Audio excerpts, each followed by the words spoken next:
Companions, wonderful to have you join me. Let's take the story of my latest safari forward. I hope you enjoy. As you well know by now from my different narratives, any safari into the wilderness must start by traversing the modern world as we know it, and then the middle world, which is not quite like the modern world, but it has some similarities, less and less so as one approaches the wilderness. I told you about bits of the middle world in my previous video last week. I often wonder, as I drive by and I smile and wave at these people standing next to the road, working there, does my passing and the hint that it brings of a world where every aspect of life is different from what they know, does it not disturb the simple happiness with which I know they pass their days? Does not create in them an unnecessary craving or desire, or even perhaps an anxiety, that something strange and alien to them and powerful is creeping up on them and is going to overwhelm them at some point?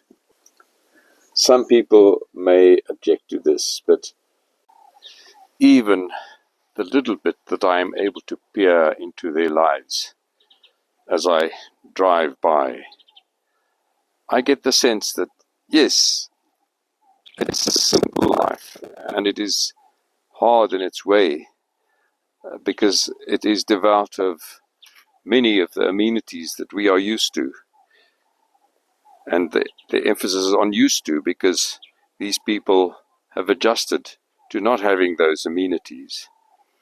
But their lives are uncomplicated, relaxed, and wholesome in its own way.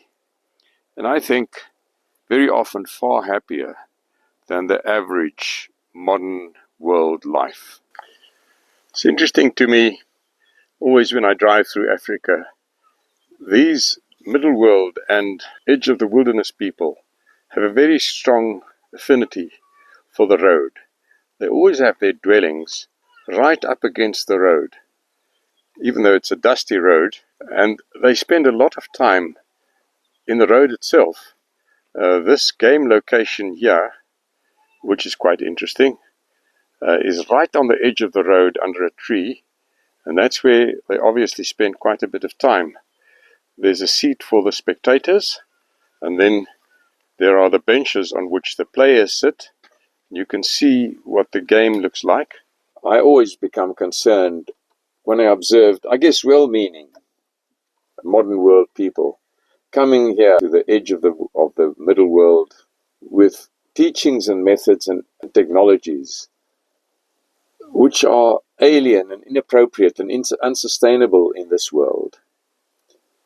The impacts of those efforts are usually short-lived, and they have little effect other than making the targeted group unnecessarily doubt themselves and their traditional way of living.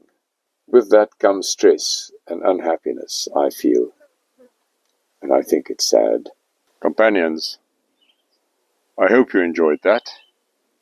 Next week, I'll bring you another story about my safari into the southeast of Angola. Good luck until then.